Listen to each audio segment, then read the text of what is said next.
옛날 옛적 경상도 안동 땅에 가난하지만 기계 있는 선비 이석준이 과거를 보러 한양으로 향하고 있었습니다. 아이고, 이놈의 길은 어찌 이리도 멀고 험하단 말인가. 다해진 직신 틈으로 발가락이 삐져나온 선비는 긴 한숨을 내쉬며 먼지 나는 길을 터덜터덜 걸었습니다. 그의 품 안에는 늙으신 어머니께서 계란을 팔아 한 푼, 두 푼 모아주신 엽전 몇 입이 전부였습니다. 어머니의 피땀 어린 돈인데. 에라이, 이놈의 가난한 팔자야. 그가 산길을 걷던 중 갑자기 애처로운 백로의 울음소리가 숲속에서 들려왔습니다. 끼루루, 끼루루. 아니, 무슨 새가 저리도 처절하게 온단 말인가. 선비가 소리가 나는 쪽으로 가보니 커다란 백로 한 마리가 사냥꾼이 놓은 덫에 걸려 필사적으로 푸드덕거리고 있었습니다. 그 옆에는 험상궂게 생긴 사냥꾼이 탐욕스러운 미소를 짓고 있었지요. 이게 웬 횡재냐? 요놈 아주 제대로 걸렸구나. 이거 팔면 오늘 밤 술값은 넉넉하겠다. 사냥꾼이 몽둥이를 번쩍 들어 올리는 순간 선비가 황급히 달려가 소리쳤습니다. 아, 잠깐만 기다리시오. 그 가여운 미물을 어찌 죽이려 하시오. 뭐? 어디서 굴러먹던 거지 놈이 함부로 참견이야. 썩 꺼지지 못할까? 거렁뱅이라니. 내가 비록 행색은 남루해도 엄연한 선비여. 석주는 품에서 쌈지를 꺼내며 간절히 말했습니다. 여기 있는 돈을 전부 드릴 테니 제발 저 백로를 살려주시오. 흥. 겨우 요것 가지고. 어림없다. 적어도 단량은 줘야지. 선비는 망설였습니다. 이 돈이면 한양까지 가서 며칠은 굶지 않고 버틸 수 있는 돈이었습니다. 하지만 자신을 바라보는 백로의 애처로운 눈빛을 보니 차마 외면할 수가 없었지요. 에라, 모르겠다. 여기, 다 가져가시오. 잠시 뒤 덫에서 풀려난 백로는 석준을 빤히 바라보더니 하늘을 향해 3번 길게 울었습니다. 끼루, 끼루, 끼루. 그 울음소리가 마치 고맙소, 고맙소, 고맙소 하고 인사하는 것만 같아 선비는 씁쓸하게 웃었습니다. 허, 나도 이제 빈털터리가 되었구나. 그런데 이상하게도 마음은 오히려 뿌듯하구나. 잘했다, 잘했어. 비록 미물이나 생명을 구하니 저리 고마워하는구나. 그래, 백로야. 헐헐 날아가거라. 그리고 다시는 사냥꾼 덫에 걸리지 말아야 한다. 백로는 큰 날개를 펼쳐 날아오르더니 석준의 머리 위를 3바퀴 빙빙 돌고는 북쪽으로 사라졌습니다. 한편 빈털터리가 된 석준이 한양에 도착한 것은 해가 뉘엿뉘엿질 무렵이었습니다. 아이고, 배는 고프고 잠은 어디서 잔단 말인. 이 일을 어쩐다. 정처 없이 걷던 그는 청풍루라는 화려하고 커다란 기방 앞에 멈춰 섰습니다. 안에서는 흥겨운 가야금 소리와 웃음소리가 담장 밖까지 흘러나왔습니다. 에이, 구경이나 하자. 눈으로 보는 건 공짜 아니겠소. 선비가 담장 너머로 슬쩍 안을 들여다보는데 갑자기 문이 활짝 열리며 기방 주인이 나타났습니다. 아니, 이 양반이 남의 집 앞에서 뭘 그리 기웃거리시오. 아, 아니. 그게 지나가다가 소리가 흥겨워 나도 모르게 그만. 바로 그때였습니다. 2층 난간에서 환한 달빛처럼 곱고 청아한 목소리가 들려왔습니다. 언니, 그 선비님 혹시 성함이 어찌 되시는지 여쭤봐 주시겠어요? 이석준이라 하던데. 어머. 안동에서 부패한 관료들을 고발하는 상소문을 쓰신 그 의로운 선비님이시군요. 월량의 눈빛이 반짝였습니다. 김좌상이 그토록 경계하던 바로 그 인물이었던 것이지요. 언니, 어서 그분을 안으로 모셔요. 계단 위에는 천하절색의 기생이 앉아 있었습니다. 바로 한양 제1의 명기, 월량이었습니다. 어머나, 우리 월량이가 직접 손님을 부르다니. 어서 들어오시오, 선비. 얼떨결에 기방 안으로 끌려 들어간 석준은 입이 떡 벌어졌습니다. 월량의 미모는 그야말로 달나라에서 내려온 선녀 같았거든요. 그런데 나는 돈이 한 푼도 없는 빈털터리인데. 호호, 걱정 마세요. 오늘은 제가 선비님을 대접하는 날인거려.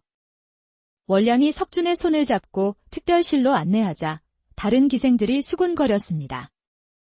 세상에, 월량 언니가 산의 손을 먼저 잡다니. 저 거짓골을 한 선비가 뭐가 좋다고 저러실까?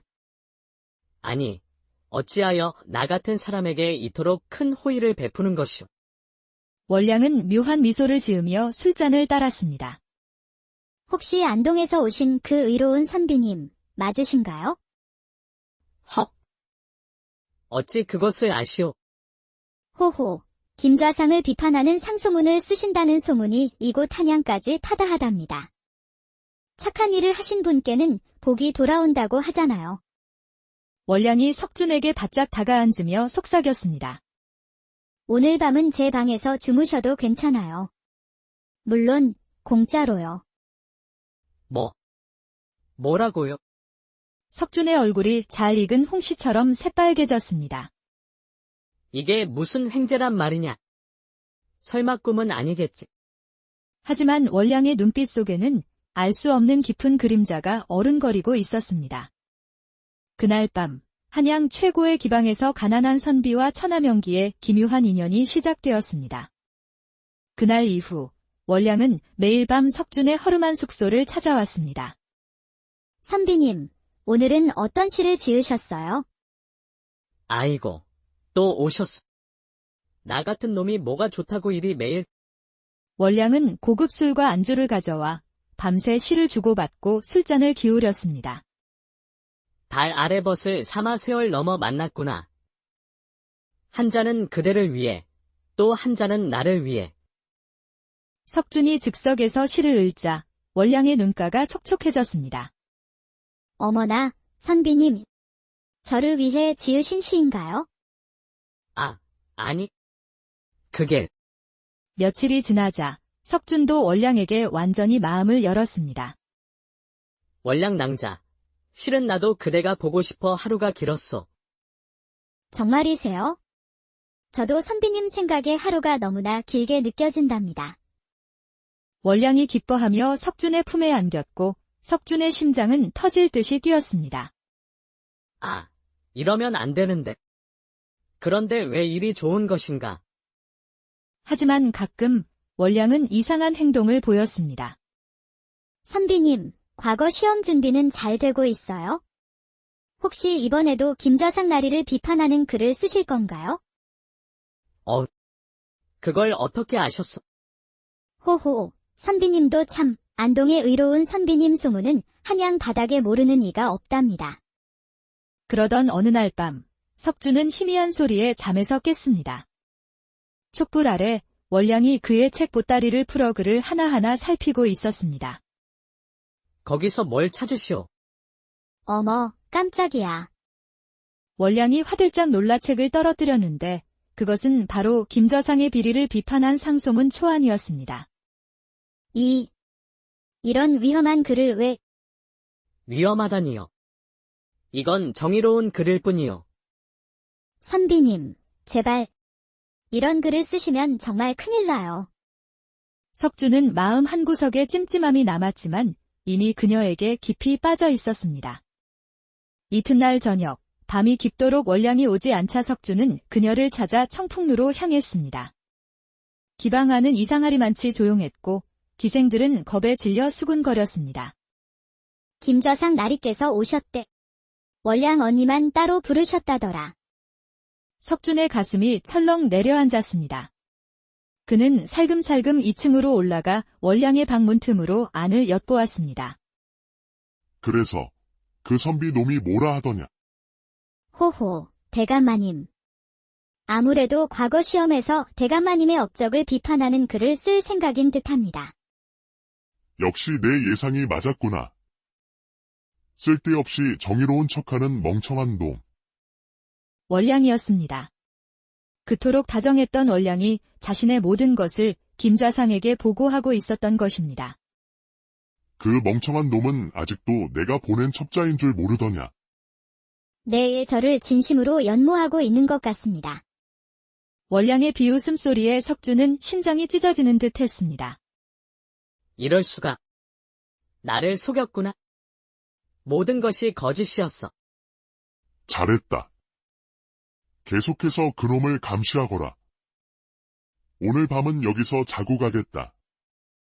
대감마님, 오늘은 소녀가 몸이 좋지 않아서. 쓸데없는 소리.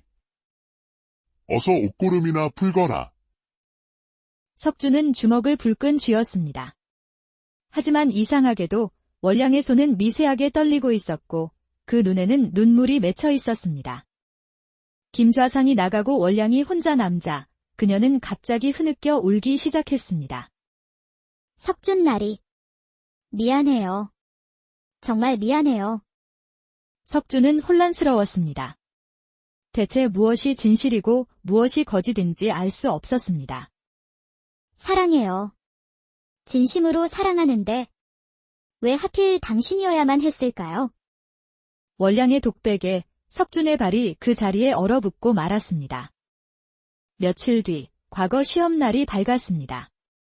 시험 문제는 현 조정의 정책을 칭송하라는 노골적으로 김좌상을 찬양하라는 것이었습니다. 에이, 내 양심까지 팔아넘길 수는 없다.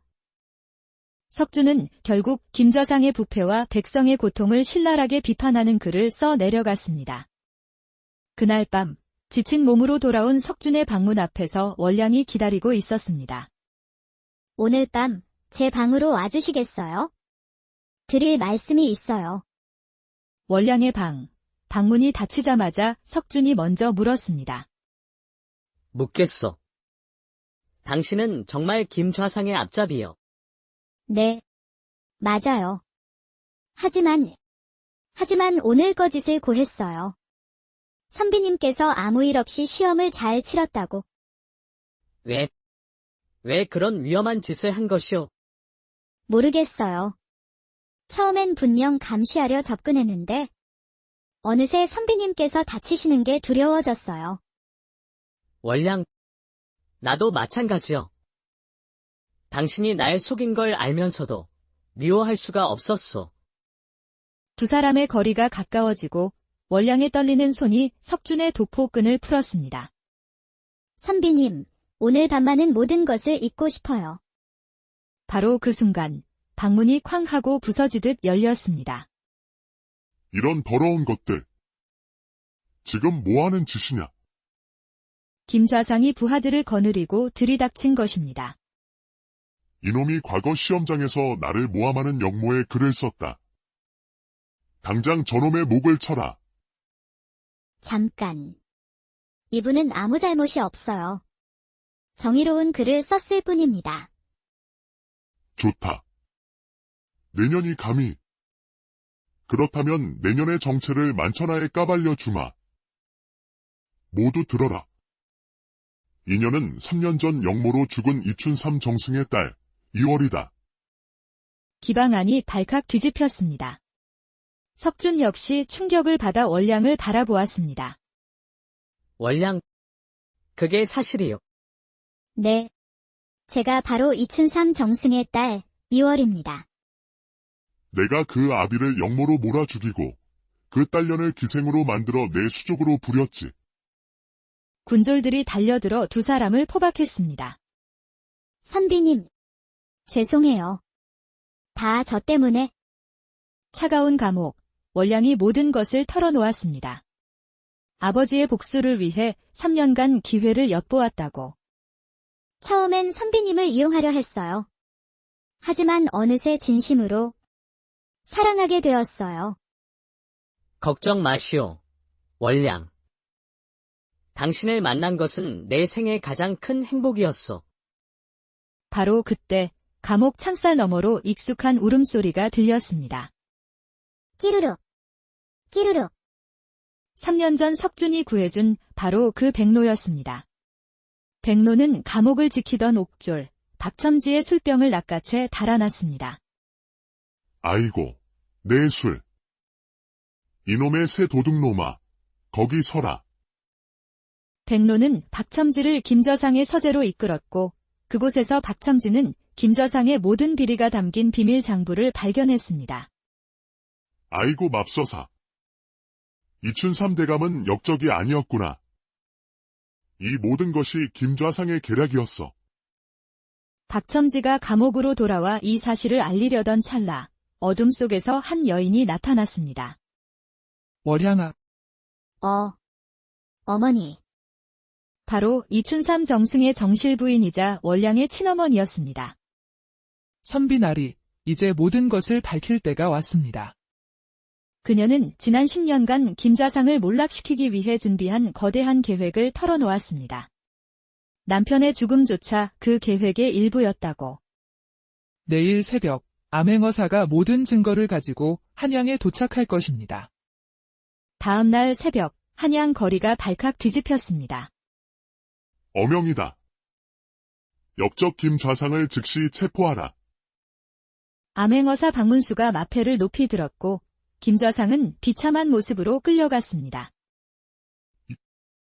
이럴 수가. 내년의 짓이구나. 그래요. 이제야 아버지의 원수를 갚습니다. 며칠 후 석주는 임금 앞에 불려가 사헌부 지평이라는 높은 벼슬을 받았습니다. 월양, 이제 모든 게 끝났어. 아니요, 선비님. 아직 제가 끝내야 할 일이 남아있어요. 월량은 김저상의 잔당들을 모두 차단하기 위해 떠나야 한다고 말했습니다. 3년. 아니, 그보다 더 빨리 돌아올게요. 이 놀이개를 가지고 계세요. 꼭 돌아와서 찾아갈게요. 기다리겠어. 평생이라도 기다리겠어. 그로부터 3년의 세월이 흘렀습니다. 전라도 남원 부사가 된 석주는 청렴한 목민관으로 이름을 날렸지만 늘 월량을 그리워했습니다. 벌써 3년이구나.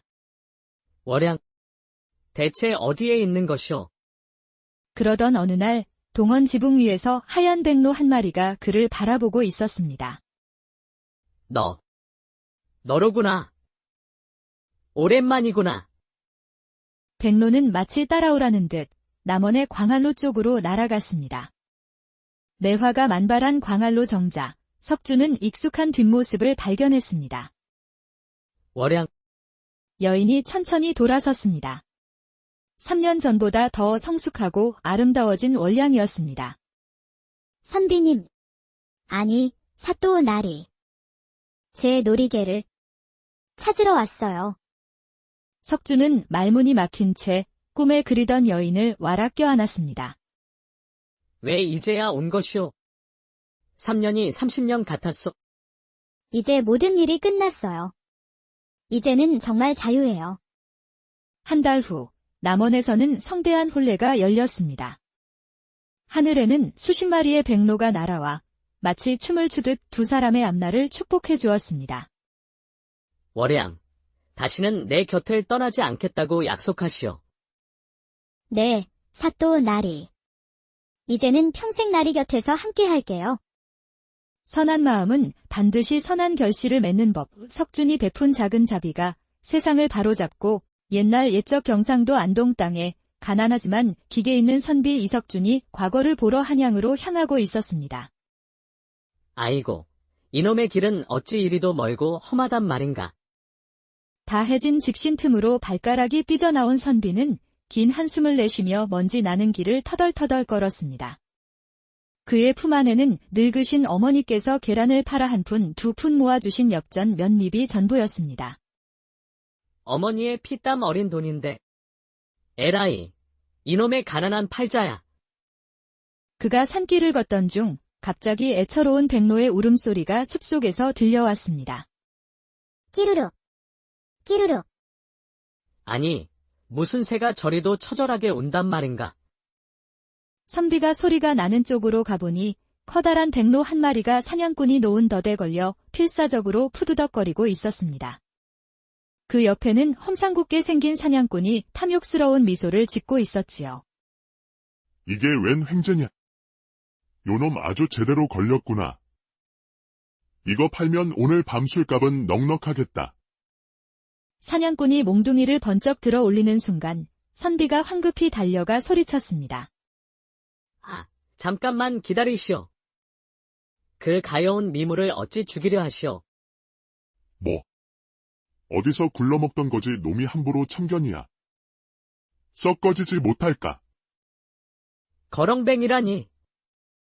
내가 비록 행색은 남루해도 엄연한 선비여. 석주는 품에서 쌈지를 꺼내며 간절히 말했습니다. 여기 있는 돈을 전부 드릴 테니 제발 저 백로를 살려주시오. 흥. 겨우 6억 가지고. 어림없다. 적어도 단량은 줘야지. 선비는 망설였습니다. 이 돈이면 한양까지 가서 며칠은 굶지 않고 버틸 수 있는 돈이었습니다. 하지만 자신을 바라보는 백로의 애처로운 눈빛을 보니 차마 외면할 수가 없었지요. 에라, 모르겠다. 여기, 다 가져가시오. 잠시 뒤 덫에서 풀려난 백로는 석준을 빤히 바라보더니 하늘을 향해 3번 길게 울었습니다. 끼룩, 끼룩, 끼룩. 그 울음소리가 마치 고맙소, 고맙소, 고맙소 하고 인사하는 것만 같아 선비는 씁쓸하게 웃었습니다. 허, 나도 이제 빈털터리가 되었구나. 그런데 이상하게도 마음은 오히려 뿌듯하구나. 잘했다, 잘했어. 비록 미물이나 생명을 구하니 저리 고마워하는구나. 그래, 백로야. 헐헐 날아가거라. 그리고 다시는 사냥꾼 덫에 걸리지 말아야 한다. 백로는 큰 날개를 펼쳐 날아오르더니 석준의 머리 위를 3바퀴 빙빙 돌고는 북쪽으로 사라졌습니다.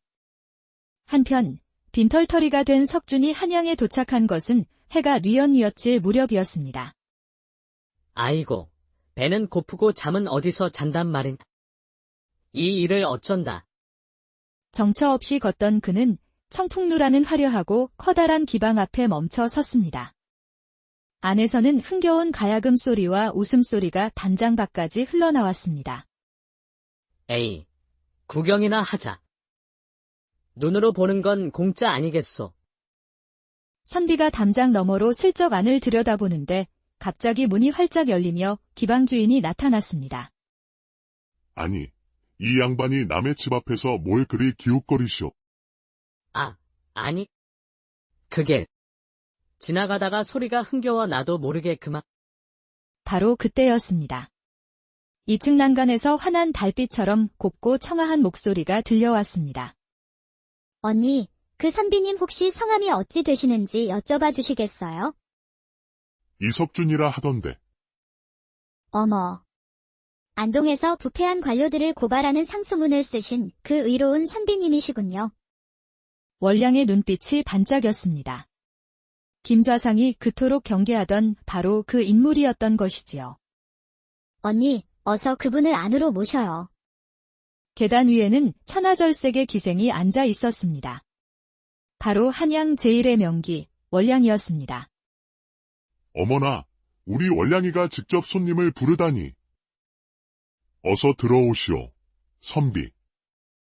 얼떨결에 기방 안으로 끌려 들어간 석주는 입이 떡 벌어졌습니다. 월량의 미모는 그야말로 달나라에서 내려온 선녀 같았거든요. 그런데 나는 돈이 한 푼도 없는 빈털터리인데. 호호, 걱정 마세요. 오늘은 제가 선비님을 대접하는 날인거려. 월량이 석준의 손을 잡고 특별실로 안내하자 다른 기생들이 수군거렸습니다. 세상에, 월량 언니가 산의 손을 먼저 잡다니. 저 거짓골을 한 선비가 뭐가 좋다고 저러실까? 아니, 어찌하여 나 같은 사람에게 이토록 큰 호의를 베푸는 것이오.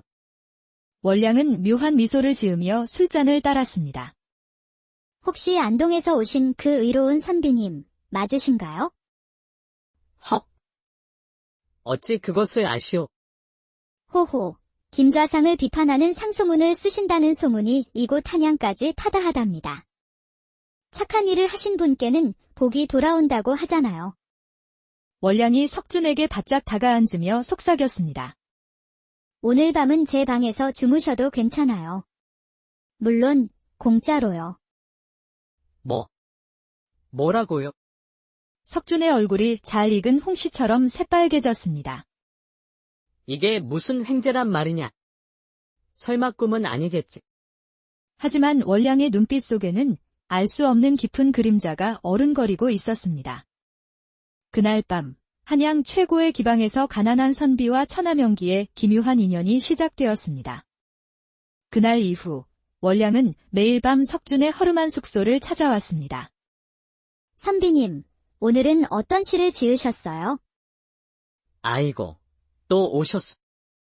나 같은 놈이 뭐가 좋다고 이리 매일. 월량은 고급 술과 안주를 가져와 밤새 시를 주고받고 술잔을 기울였습니다. 달 아래 벗을 3화 세월 넘어 만났구나.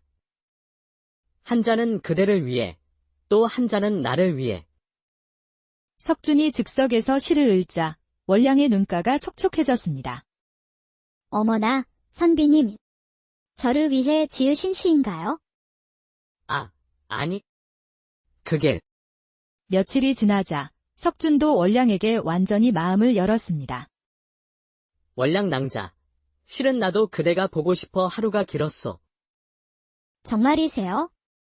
저도 선비님 생각에 하루가 너무나 길게 느껴진답니다. 월량이 기뻐하며 석준의 품에 안겼고 석준의 심장은 터질 듯이 뛰었습니다. 이러면 안 되는데. 그런데 왜 이리 좋은 것인가? 하지만 가끔 월량은 이상한 행동을 보였습니다.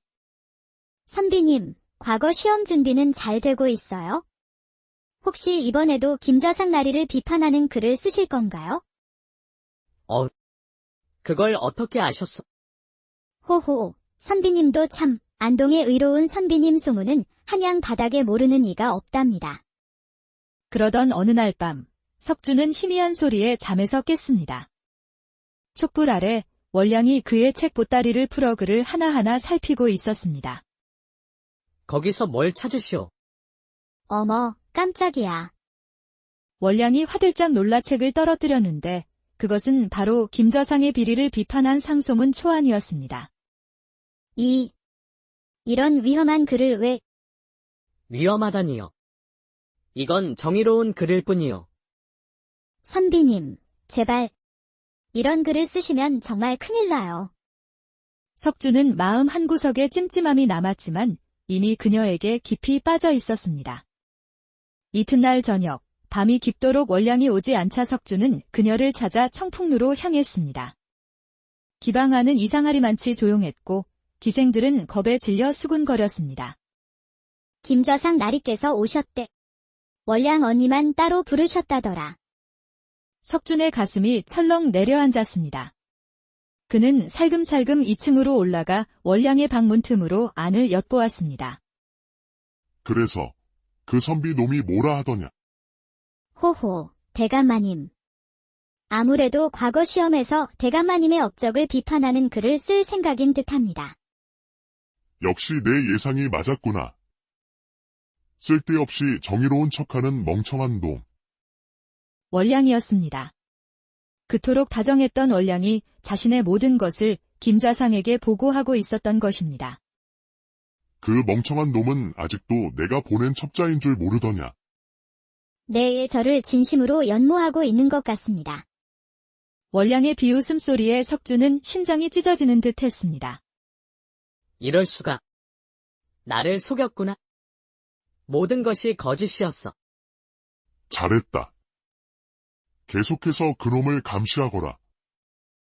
오늘 밤은 여기서 자고 가겠다. 대감마님. 오늘은 소녀가 몸이 좋지 않아서. 쓸데없는 소리. 어서 옷고름이나 풀거라. 석준은 주먹을 불끈 쥐었습니다. 하지만 이상하게도 월량의 손은 미세하게 떨리고 있었고 그 눈에는 눈물이 맺혀 있었습니다. 김좌상이 나가고 월량이 혼자 남자, 그녀는 갑자기 흐느껴 울기 시작했습니다. 석준나리. 미안해요. 정말 미안해요. 석준은 혼란스러웠습니다. 대체 무엇이 진실이고 무엇이 거짓인지 알 수 없었습니다. 사랑해요. 진심으로 사랑하는데 왜 하필 당신이어야만 했을까요? 월량의 독백에 석준의 발이 그 자리에 얼어붙고 말았습니다. 며칠 뒤, 과거 시험날이 밝았습니다. 시험 문제는 현 조정의 정책을 칭송하라는 노골적으로 김좌상을 찬양하라는 것이었습니다. 에이, 내 양심까지 팔아넘길 수는 없다. 석준은 결국 김좌상의 부패와 백성의 고통을 신랄하게 비판하는 글을 써 내려갔습니다. 그날 밤, 지친 몸으로 돌아온 석준의 방문 앞에서 월량이 기다리고 있었습니다. 오늘 밤 제 방으로 와주시겠어요? 드릴 말씀이 있어요. 월량의 방문이 닫히자마자 석준이 먼저 물었습니다. 묻겠소. 당신은 정말 김좌상의 앞잡이요. 네, 맞아요. 하지만 오늘 거짓을 고했어요. 선비님께서 아무 일 없이 시험을 잘 치렀다고. 왜 그런 위험한 짓을 한 것이오? 모르겠어요. 처음엔 분명 감시하려 접근했는데 어느새 선비님께서 다치시는 게 두려워졌어요. 월량, 나도 마찬가지요. 당신이 날 속인 걸 알면서도 미워할 수가 없었소. 두 사람의 거리가 가까워지고 월량의 떨리는 손이 석준의 도포끈을 풀었습니다. 선비님, 오늘 밤만은 모든 것을 잊고 싶어요. 바로 그 순간 방문이 쾅 하고 부서지듯 열렸습니다. 이런 더러운 것들. 지금 뭐하는 짓이냐? 김좌상이 부하들을 거느리고 들이닥친 것입니다. 이놈이 과거 시험장에서 나를 모함하는 역모에 글을 썼다. 당장 저놈의 목을 쳐라. 잠깐. 이분은 아무 잘못이 없어요. 정의로운 글을 썼을 뿐입니다. 좋다. 내년이 감히. 그렇다면 내년의 정체를 만천하에 까발려 주마. 모두 들어라. 이년은 3년 전 역모로 죽은 이춘삼 정승의 딸, 이월이다. 기방안이 발칵 뒤집혔습니다. 석준 역시 충격을 받아 월량을 바라보았습니다. 월량, 그게 사실이요. 네. 제가 바로 이춘삼 정승의 딸, 이월입니다. 내가 그 아비를 역모로 몰아 죽이고 그 딸년을 기생으로 만들어 내 수족으로 부렸지. 군졸들이 달려들어 두 사람을 포박했습니다. 선비님, 죄송해요. 다 저 때문에. 차가운 감옥, 월량이 모든 것을 털어놓았습니다. 아버지의 복수를 위해 3년간 기회를 엿보았다고. 처음엔 선비님을 이용하려 했어요. 하지만 어느새 진심으로 사랑하게 되었어요. 걱정 마시오, 월량. 당신을 만난 것은 내 생애 가장 큰 행복이었소. 바로 그때 감옥 창살 너머로 익숙한 울음소리가 들렸습니다. 끼루룩, 끼루룩. 3년 전 석준이 구해준 바로 그 백로였습니다. 백로는 감옥을 지키던 옥졸, 박첨지의 술병을 낚아채 달아났습니다. 아이고, 내 술. 이놈의 새 도둑놈아, 거기 서라. 백로는 박첨지를 김좌상의 서재로 이끌었고 그곳에서 박첨지는 김좌상의 모든 비리가 담긴 비밀 장부를 발견했습니다. 아이고 맙소사. 이춘삼 대감은 역적이 아니었구나. 이 모든 것이 김좌상의 계략이었어. 박첨지가 감옥으로 돌아와 이 사실을 알리려던 찰나 어둠 속에서 한 여인이 나타났습니다. 월량아, 어머니. 바로 이춘삼 정승의 정실 부인이자 월량의 친어머니였습니다. 선비나리, 이제 모든 것을 밝힐 때가 왔습니다. 그녀는 지난 10년간 김좌상을 몰락시키기 위해 준비한 거대한 계획을 털어놓았습니다. 남편의 죽음조차 그 계획의 일부였다고. 내일 새벽, 암행어사가 모든 증거를 가지고 한양에 도착할 것입니다. 다음 날 새벽, 한양 거리가 발칵 뒤집혔습니다. 어명이다. 역적 김좌상을 즉시 체포하라. 암행어사 박문수가 마패를 높이 들었고 김좌상은 비참한 모습으로 끌려갔습니다. 이럴 수가. 내년에 지시구나. 그래요. 이제야 아버지의 원수를 갚습니다. 며칠 후 석주는 임금 앞에 불려가 사헌부 지평이라는 높은 벼슬을 받았습니다. 월양, 이제 모든 게 끝났어. 아니요, 선비님. 아직 제가 끝내야 할 일이 남아있어요. 월량은 김좌상의 잔당들을 모두 차단하기 위해 떠나야 한다고 말했습니다. 3년. 아니, 그보다 더 빨리 돌아올게요. 이 놀이개를 가지고 계세요. 꼭 돌아와서 찾아갈게요. 기다리겠어. 평생이라도 기다리겠어. 그로부터 3년의 세월이 흘렀습니다. 전라도 남원 부사가 된 석주는 청렴한 목민관으로 이름을 날렸지만 늘 월량을 그리워했습니다. 벌써 3년이구나. 월양, 대체 어디에 있는 것이오? 그러던 어느 날 동원 지붕 위에서 하얀 백로 한 마리가 그를 바라보고 있었습니다. 너로구나. 오랜만이구나. 백로는 마치 따라오라는 듯 남원의 광안로 쪽으로 날아갔습니다. 매화가 만발한 광안로 정자, 석주는 익숙한 뒷모습을 발견했습니다. 월양, 여인이 천천히 돌아섰습니다. 3년 전보다 더 성숙하고 아름다워진 월량이었습니다. 선비님. 아니, 사또 나리. 제 놀이개를 찾으러 왔어요. 석주는 말문이 막힌 채 꿈에 그리던 여인을 와락 껴안았습니다.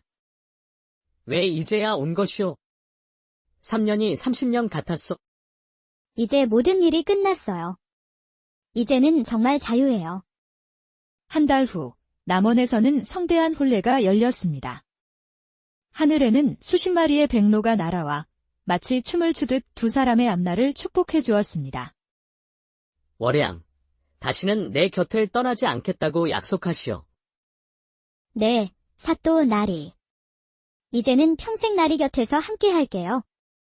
선한 마음은 반드시 선한 결실을 맺는 법. 석준이 베푼 작은 자비가 세상을 바로잡고 옛날 옛적 경상도 안동 땅에 가난하지만 기계 있는 선비 이석준이 과거를 보러 한양으로 향하고 있었습니다.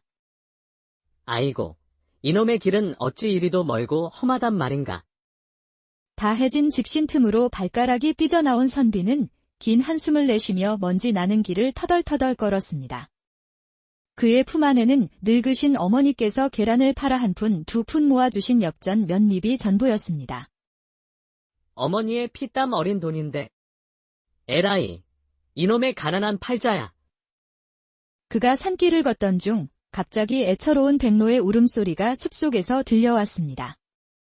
끼루룩. 끼루룩. 아니, 무슨 새가 저리도 처절하게 온단 말인가. 선비가 소리가 나는 쪽으로 가보니 커다란 백로 한 마리가 사냥꾼이 놓은 덫에 걸려 필사적으로 푸드덕거리고 있었습니다. 그 옆에는 험상궂게 생긴 사냥꾼이 탐욕스러운 미소를 짓고 있었지요. 이게 웬 횡재냐? 요놈 아주 제대로 걸렸구나. 이거 팔면 오늘 밤 술값은 넉넉하겠다.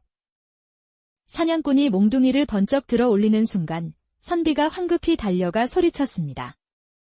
아, 잠깐만 기다리시오. 그 가여운 미물을 어찌 죽이려 하시오. 뭐?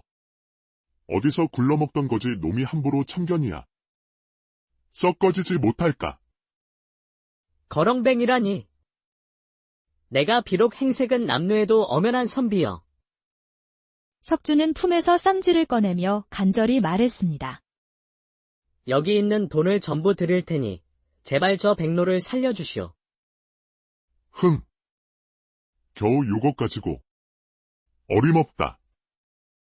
적어도 단량은 줘야지. 선비는 망설였습니다. 이 돈이면 한양까지 가서 며칠은 굶지 않고 버틸 수 있는 돈이었습니다. 하지만 자신을 바라보는 백로의 애처로운 눈빛을 보니 차마 외면할 수가 없었지요. 에라, 모르겠다. 여기, 다 가져가시오. 잠시 뒤 덫에서 풀려난 백로는 석준을 빤히 바라보더니 하늘을 향해 3번 길게 울었습니다. 끼룩, 끼룩, 끼룩. 그 울음소리가 마치 고맙소, 고맙소, 고맙소 하고 인사하는 것만 같아 선비는 씁쓸하게 웃었습니다. 나도 이제 빈털터리가 되었구나. 그런데 이상하게도 마음은 오히려 뿌듯하구나. 잘했다, 잘했어. 비록 미물이나 생명을 구하니저리 고마워하는구나. 그래, 백로야. 헐헐 날아가거라. 그리고 다시는 사냥꾼 덫에 걸리지 말아야 한다.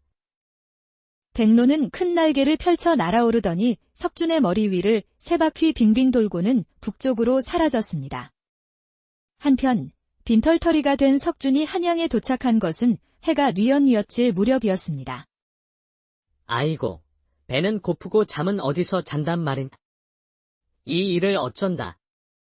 정처 없이 걷던 그는 청풍루라는 화려하고 커다란 기방 앞에 멈춰 섰습니다. 안에서는 흥겨운 가야금 소리와 웃음소리가 담장 밖까지 흘러나왔습니다. 에이, 구경이나 하자. 눈으로 보는 건 공짜 아니겠소. 선비가 담장 너머로 슬쩍 안을 들여다보는데 갑자기 문이 활짝 열리며 기방 주인이 나타났습니다. 아니, 이 양반이 남의 집 앞에서 뭘 그리 기웃거리시오. 아니. 그게 지나가다가 소리가 흥겨워 나도 모르게 그만. 바로 그때였습니다. 2층 난간에서 환한 달빛처럼 곱고 청아한 목소리가 들려왔습니다. 언니, 그 선비님 혹시 성함이 어찌 되시는지 여쭤봐 주시겠어요? 이석준이라 하던데. 어머. 안동에서 부패한 관료들을 고발하는 상소문을 쓰신 그 의로운 선비님이시군요. 월량의 눈빛이 반짝였습니다. 김좌상이 그토록 경계하던 바로 그 인물이었던 것이지요. 언니, 어서 그분을 안으로 모셔요. 계단 위에는 천하절색의 기생이 앉아 있었습니다. 바로 한양 제1의 명기, 월량이었습니다. 어머나, 우리 월량이가 직접 손님을 부르다니. 어서 들어오시오, 선비. 얼떨결에 기방 안으로 끌려 들어간 석준은 입이 떡 벌어졌습니다. 월량의 미모는 그야말로 달나라에서 내려온 선녀 같았거든요. 그런데 나는 돈이 한 푼도 없는 빈털터리인데. 호호, 걱정 마세요. 오늘은 제가 선비님을 대접하는 날인거려. 월량이 석준의 손을 잡고 특별실로 안내하자 다른 기생들이 수군거렸습니다. 세상에, 월량 언니가 산의 손을 먼저 잡다니. 저 거짓골을 한 선비가 뭐가 좋다고 저러실까?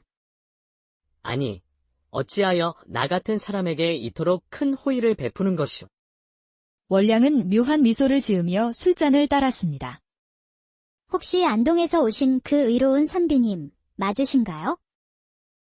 헉! 어찌 그것을 아시오? 호호, 김좌상을 비판하는 상소문을 쓰신다는 소문이 이곳 한양까지 타다하답니다. 착한 일을 하신 분께는 복이 돌아온다고 하잖아요. 월량이 석준에게 바짝 다가앉으며 속삭였습니다. 오늘 밤은 제 방에서 주무셔도 괜찮아요. 물론 공짜로요. 뭐라고요? 석준의 얼굴이 잘 익은 홍시처럼 새빨개졌습니다. 이게 무슨 횡재란 말이냐? 설마 꿈은 아니겠지? 하지만 월량의 눈빛 속에는 알 수 없는 깊은 그림자가 어른거리고 있었습니다. 그날 밤, 한양 최고의 기방에서 가난한 선비와 천하명기의 기묘한 인연이 시작되었습니다. 그날 이후, 월량은 매일 밤 석준의 허름한 숙소를 찾아왔습니다. 선비님, 오늘은 어떤 시를 지으셨어요? 아이고, 또 오셨소. 나 같은 놈이 뭐가 좋다고 이리 매일. 월량은 고급 술과 안주를 가져와 밤새 시를 주고받고 술잔을 기울였습니다. 달 아래 벗을 3화 넘어 만났구나. 한 잔은 그대를 위해, 또 한 잔은 나를 위해. 석준이 즉석에서 시를 읽자 월량의 눈가가 촉촉해졌습니다. 어머나, 선비님. 저를 위해 지으신 시인가요? 아니. 그게, 며칠이 지나자 석준도 월량에게 완전히 마음을 열었습니다. 월량 낭자. 실은 나도 그대가 보고 싶어 하루가 길었소. 정말이세요? 저도 선비님 생각에 하루가 너무나 길게 느껴진답니다. 월량이 기뻐하며 석준의 품에 안겼고 석준의 심장은 터질 듯이 뛰었습니다. 이러면 안 되는데. 그런데 왜 일이 좋은 것인가? 하지만 가끔 월량은 이상한 행동을 보였습니다. 선비님, 과거 시험 준비는 잘 되고 있어요? 혹시 이번에도 김저상 나리를 비판하는 글을 쓰실 건가요? 그걸 어떻게 아셨소? 호호, 선비님도 참, 안동의 의로운 선비님 소문은 한양 바닥에 모르는 이가 없답니다. 그러던 어느 날 밤, 석준은 희미한 소리에 잠에서 깼습니다. 촛불 아래 월량이 그의 책 보따리를 풀어 글을 하나하나 살피고 있었습니다. 거기서 뭘 찾으시오? 어머, 깜짝이야. 월량이 화들짝 놀라 책을 떨어뜨렸는데 그것은 바로 김저상의 비리를 비판한 상소문 초안이었습니다. 이런 위험한 글을 왜... 위험하다니요. 이건 정의로운 글일 뿐이요. 선비님, 제발. 이런 글을 쓰시면 정말 큰일 나요. 석준은 마음 한구석에 찜찜함이 남았지만 이미 그녀에게 깊이 빠져 있었습니다. 이튿날 저녁, 밤이 깊도록 월량이 오지 않자 석준은 그녀를 찾아 청풍루로 향했습니다. 기방 안은 이상하리만치 조용했고 기생들은 겁에 질려 수군거렸습니다. 김저상 나리께서 오셨대. 월량 언니만 따로 부르셨다더라. 석준의 가슴이 철렁 내려앉았습니다. 그는 살금살금 2층으로 올라가 월량의 방문 틈으로 안을 엿보았습니다. 그래서 그 선비 놈이 뭐라 하더냐? 호호, 대감마님. 아무래도 과거 시험에서 대감마님의 업적을 비판하는 글을 쓸 생각인 듯합니다. 역시 내 예상이 맞았구나. 쓸데없이 정의로운 척하는 멍청한 놈. 월량이었습니다. 그토록 다정했던 월량이 자신의 모든 것을 김좌상에게 보고하고 있었던 것입니다. 그 멍청한 놈은 아직도 내가 보낸 첩자인 줄 모르더냐. 네, 저를 진심으로 연모하고 있는 것 같습니다. 월량의 비웃음 소리에 석준은 심장이 찢어지는 듯 했습니다. 이럴 수가. 나를 속였구나. 모든 것이 거짓이었어. 잘했다. 계속해서 그놈을 감시하거라. 오늘 밤은 여기서 자고 가겠다. 대감마님. 오늘은 소녀가 몸이 좋지 않아서. 쓸데없는 소리. 어서 옷고름이나 풀거라. 석준은 주먹을 불끈 쥐었습니다. 하지만 이상하게도 월량의 손은 미세하게 떨리고 있었고 그 눈에는 눈물이 맺혀 있었습니다. 김좌상이 나가고 월량이 혼자 남자, 그녀는 갑자기 흐느껴 울기 시작했습니다. 석준나리. 미안해요. 정말 미안해요. 석준은 혼란스러웠습니다. 대체 무엇이 진실이고 무엇이 거짓인지 알 수 없었습니다. 사랑해요. 진심으로 사랑하는데 왜 하필 당신이어야만 했을까요? 월량의 독백에 석준의 발이 그 자리에 얼어붙고 말았습니다. 며칠 뒤, 과거 시험날이 밝았습니다. 시험 문제는 현 조정의 정책을 칭송하라는 노골적으로 김좌상을 찬양하라는 것이었습니다. 에이, 내 양심까지 팔아넘길 수는 없다. 석준은 결국 김좌상의 부패와 백성의 고통을 신랄하게 비판하는 글을 써 내려갔습니다. 그날 밤, 지친 몸으로 돌아온 석준의 방문 앞에서 월량이 기다리고 있었습니다. 오늘 밤 제 방으로 와주시겠어요? 드릴 말씀이 있어요. 월량의 방문이 닫히자마자 석준이 먼저 물었습니다. 묻겠소. 당신은 정말 김좌상의 앞잡이요. 네. 맞아요. 하지만 오늘 거짓을 고했어요. 선비님께서 아무 일 없이 시험을 잘 치렀다고. 왜 그런 위험한 짓을 한 것이오? 모르겠어요.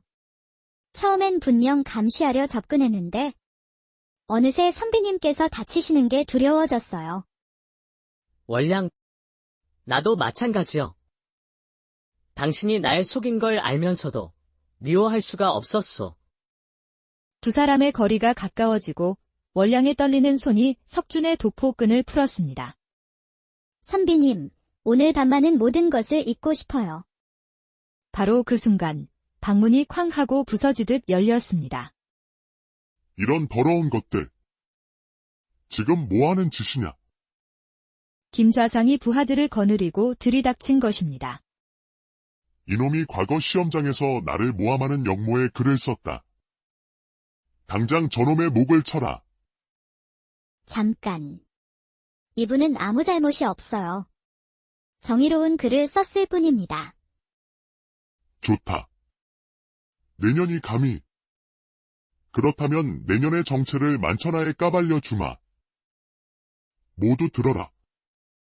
이년은 3년 전 역모로 죽은 이춘삼 정승의 딸, 이월이다. 기방안이 발칵 뒤집혔습니다. 석준 역시 충격을 받아 월량을 바라보았습니다. 월량, 그게 사실이요. 네. 제가 바로 이춘삼 정승의 딸, 이월입니다. 내가 그 아비를 역모로 몰아 죽이고 그 딸년을 기생으로 만들어 내 수족으로 부렸지. 군졸들이 달려들어 두 사람을 포박했습니다. 선비님, 죄송해요. 다 저 때문에. 차가운 감옥, 월량이 모든 것을 털어놓았습니다. 아버지의 복수를 위해 3년간 기회를 엿보았다고. 처음엔 선비님을 이용하려 했어요. 하지만 어느새 진심으로 사랑하게 되었어요. 걱정 마시오, 월량. 당신을 만난 것은 내 생애 가장 큰 행복이었소. 바로 그때 감옥 창살 너머로 익숙한 울음소리가 들렸습니다. 끼루룩, 끼루룩. 3년 전 석준이 구해준 바로 그 백로였습니다. 백로는 감옥을 지키던 옥졸, 박첨지의 술병을 낚아채 달아났습니다. 아이고, 내 술. 이놈의 새 도둑놈아, 거기 서라. 백로는 박첨지를 김저상의 서재로 이끌었고 그곳에서 박첨지는 김저상의 모든 비리가 담긴 비밀 장부를 발견했습니다. 아이고 맙소사. 이춘삼 대감은 역적이 아니었구나. 이 모든 것이 김좌상의 계략이었어. 박첨지가 감옥으로 돌아와 이 사실을 알리려던 찰나 어둠 속에서 한 여인이 나타났습니다. 월량아, 어머니. 바로 이춘삼 정승의 정실 부인이자 월량의 친어머니였습니다. 선비나리, 이제 모든 것을 밝힐 때가 왔습니다. 그녀는 지난 10년간 김좌상을 몰락시키기 위해 준비한 거대한 계획을 털어놓았습니다. 남편의 죽음조차 그 계획의 일부였다고. 내일 새벽, 암행어사가 모든 증거를 가지고 한양에 도착할 것입니다. 다음 날 새벽, 한양 거리가 발칵 뒤집혔습니다. 어명이다. 역적 김좌상을 즉시 체포하라. 암행어사 박문수가 마패를 높이 들었고 김좌상은 비참한 모습으로 끌려갔습니다.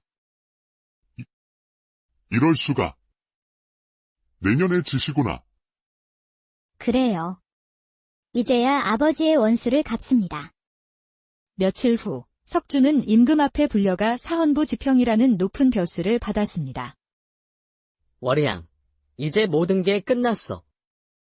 아니요, 선비님. 아직 제가 끝내야 할 일이 남아있어요. 월량은 김저상의 잔당들을 모두 차단하기 위해 떠나야 한다고 말했습니다. 3년. 아니, 그보다 더 빨리 돌아올게요. 이 놀이개를 가지고 계세요. 꼭 돌아와서 찾아갈게요. 기다리겠소. 평생이라도 기다리겠소. 그로부터 3년의 세월이 흘렀습니다.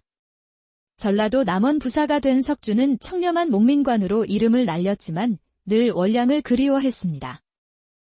벌써 3년이구나. 월량, 대체 어디에 있는 것이오? 그러던 어느 날 동원 지붕 위에서 하얀 백로 한 마리가 그를 바라보고 있었습니다. 너로구나. 오랜만이구나.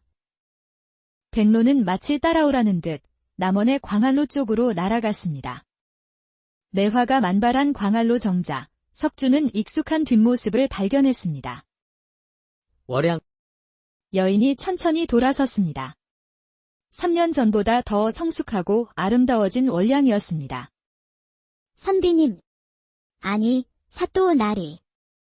제 놀이개를 찾으러 왔어요. 석주는 말문이 막힌 채 꿈에 그리던 여인을 와락 껴안았습니다. 왜 이제야 온 것이오? 3년이 30년 같았소. 이제 모든 일이 끝났어요. 이제는 정말 자유해요. 한 달 후, 남원에서는 성대한 혼례가 열렸습니다.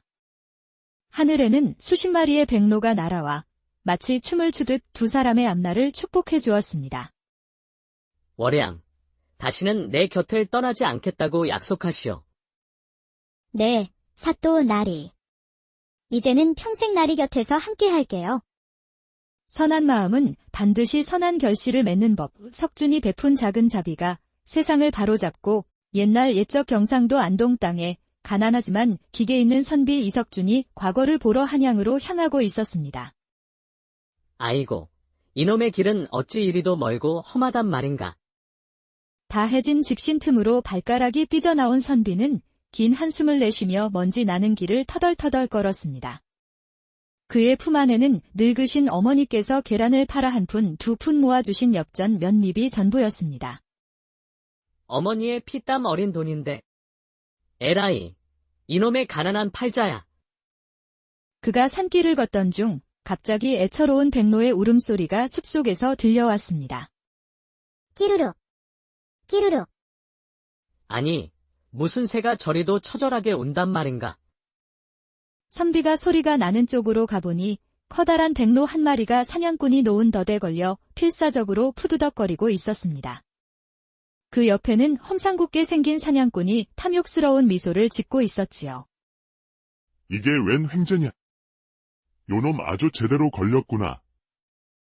이거 팔면 오늘 밤 술값은 넉넉하겠다. 사냥꾼이 몽둥이를 번쩍 들어 올리는 순간 선비가 황급히 달려가 소리쳤습니다. 잠깐만 기다리시오. 그 가여운 미물을 어찌 죽이려 하시오. 뭐? 어디서 굴러먹던 거지 놈이 함부로 참견이야. 썩 꺼지지 못할까? 거렁뱅이라니. 내가 비록 행색은 남루해도 엄연한 선비여. 석주는 품에서 쌈지를 꺼내며 간절히 말했습니다. 여기 있는 돈을 전부 드릴 테니 제발 저 백로를 살려주시오. 흥. 겨우 6억 가지고. 어림없다. 적어도 단량은 줘야지. 선비는 망설였습니다. 이 돈이면 한양까지 가서 며칠은 굶지 않고 버틸 수 있는 돈이었습니다. 하지만 자신을 바라보는 백로의 애처로운 눈빛을 보니 차마 외면할 수가 없었지요. 에라, 모르겠다. 여기, 다 가져가시오. 잠시 뒤 덫에서 풀려난 백로는 석준을 빤히 바라보더니 하늘을 향해 3번 길게 울었습니다. 끼룩. 끼룩. 끼룩. 그 울음소리가 마치 고맙소, 고맙소, 고맙소 하고 인사하는 것만 같아 선비는 씁쓸하게 웃었습니다. 나도 이제 빈털터리가 되었구나. 그런데 이상하게도 마음은 오히려 뿌듯하구나. 잘했다, 잘했어. 비록 미물이나 생명을 구하니저리 고마워하는구나. 그래, 백로야. 헐헐 날아가거라. 그리고 다시는 사냥꾼 덫에 걸리지 말아야 한다. 백로는 큰 날개를 펼쳐 날아오르더니 석준의 머리 위를 3바퀴 빙빙 돌고는 북쪽으로 사라졌습니다. 한편 빈털터리가 된 석준이 한양에 도착한 것은 해가 뉘엿뉘엿질 무렵이었습니다. 아이고, 배는 고프고 잠은 어디서 잔단 말인가. 이 일을 어쩐다. 정처 없이 걷던 그는 청풍루라는 화려하고 커다란 기방 앞에 멈춰 섰습니다. 안에서는 흥겨운 가야금 소리와 웃음소리가 단장 밖까지 흘러나왔습니다. 에이, 구경이나